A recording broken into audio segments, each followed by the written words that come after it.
Greetings. Here's my summary for Chapter 7 Thinking from About Behaviorism by B.F. Skinner, recorded for Group 1. Introduction: Thinking as Behavior. Throughout this chapter, Skinner emphasizes that thinking is behavior. Skinner admits that thinking is a difficult field to study because it cannot be observed. Oftentimes during the chapter, Skinner critiques cognitive and mentalism psychologists for often missing out on reinforcers, consequences, and responses within the environment and just focusing only on thoughts and feelings. Thinking often relies on past experiences, words, and concepts. Past contingencies and reinforcement also shape thinking. Changing our setting can reinforce thinking and problem solving and can also help with creativity. Covert behavior. Thinking of the consequence and reinforcement before we act is a way of covert behavior. Oftentimes, a person will internalize the results before making a move by determining what the consequences or outcomes might be before they actually do behavior. Of course, covert thinking is actually behavior.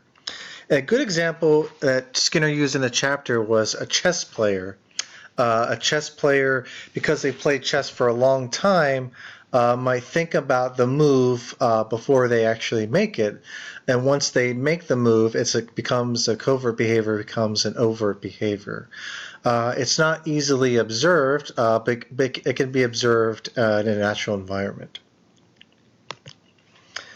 The cognitive control stimuli. In this section, Skinner discusses discriminating between sounds, smells, or visuals in our environment. Discerning items in our environment leads to better consequences and responses. For example, if we see an object in the distance, as it gets closer to us, we can see if it's something that we might need to avoid, like a car or an intimidating looking person, or if they get close enough and realize that somebody we might know, then we can go up and speak to them. Also, the cognitive control stimuli amounts to defending against unwanted stimuli. For instance, sounds or smells or things in our environment that are bothersome. Skinner used an example of two children who are answering the math problem 6 plus 3 equals 9 as abstracting and forming concepts. Both children are able to answer that 6 plus 3 equals 9, but when asked what 3 plus 6 equals, one child gets it and the other child is confused. So determining whether the child was just taught that 6 plus 3 equals 9 without learning any arithmetic concepts would take a series of tests and observations over an extended period within the environment to determine what the child actually knows. Search and recall. In this section, Skinner discusses past experiences that help us find items in our environment. For example, if you tell a child to look for his shoes, he will check in places where shoes might be, like the front door or the back door. It also is making copies of the world around us through things we might see, hear, read, people we might know. And once we have these copies, we can retrieve faces, names, texts, and places on command. Semblance of names, persons, and objects we see in our day-to-day reinforce thinking and memory. I'll give you an example. When something in my environment actually helped me bring something on the inside to the forefront, a conflict I was having, and was able to kind of shape my behavior.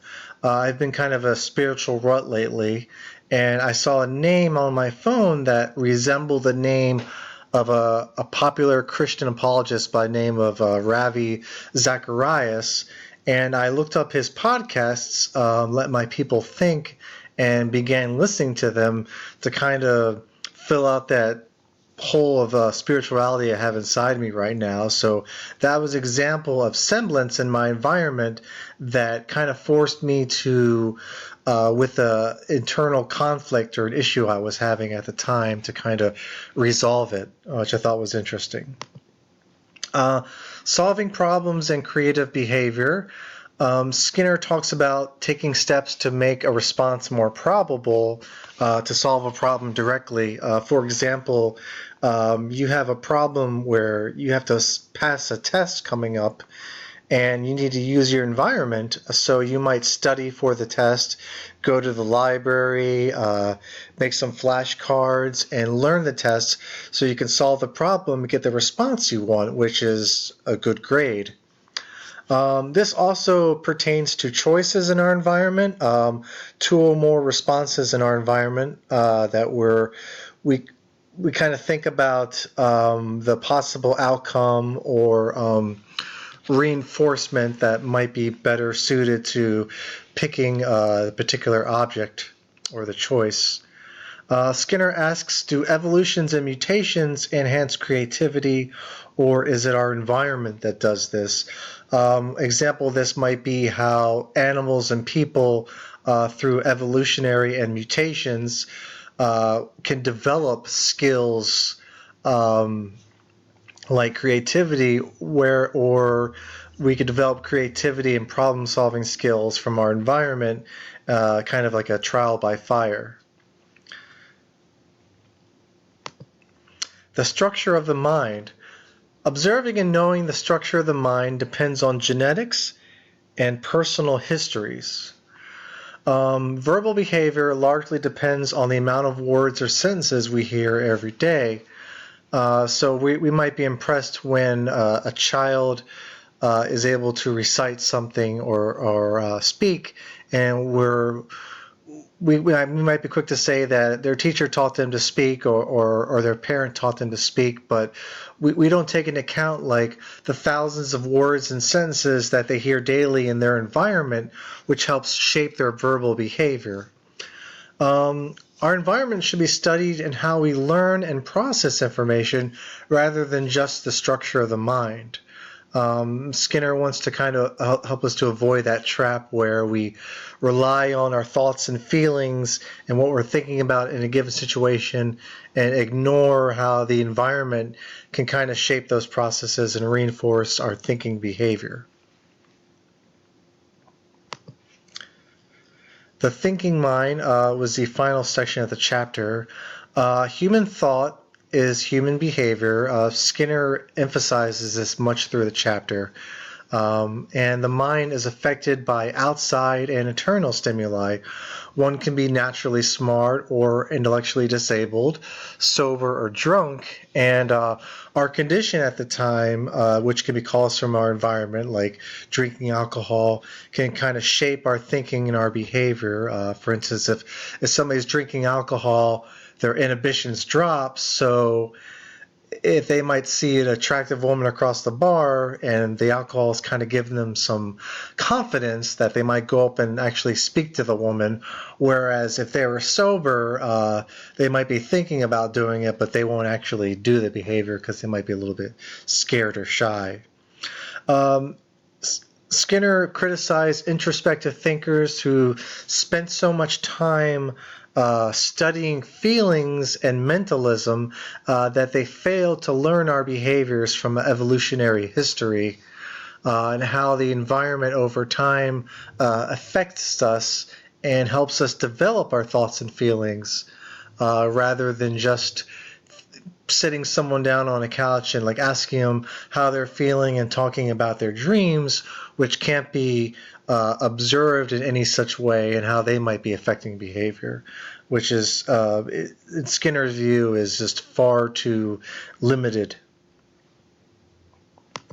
Okay, for the discussion questions, I want you guys to consider this. Imagine you are a therapist. Your patient complains to you that their day is dull. All they do is work a boring job, eat a boring dinner, and they feel so depressed.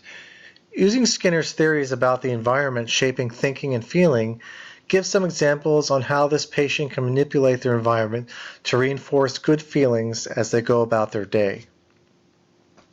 The next one, in the search and recall section, Skinner discusses how semblance of names or persons remind us of people or things we know. Discuss a time when a person or name reminded you of someone or something and then helped you overcome a dilemma or reinforced a response you were seeking to a problem. I gave you an example earlier about how I was in a spiritual rut and a semblance of someone's name kind of reminded me of someone who I started listening to their podcast, and it kind of helped me through something that I was internally having problems with.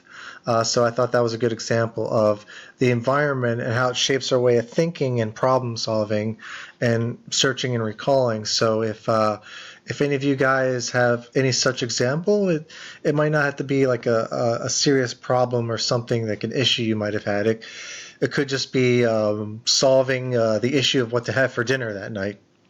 So thank you very much for watching, and I hope you guys learned something. All right. Thank you.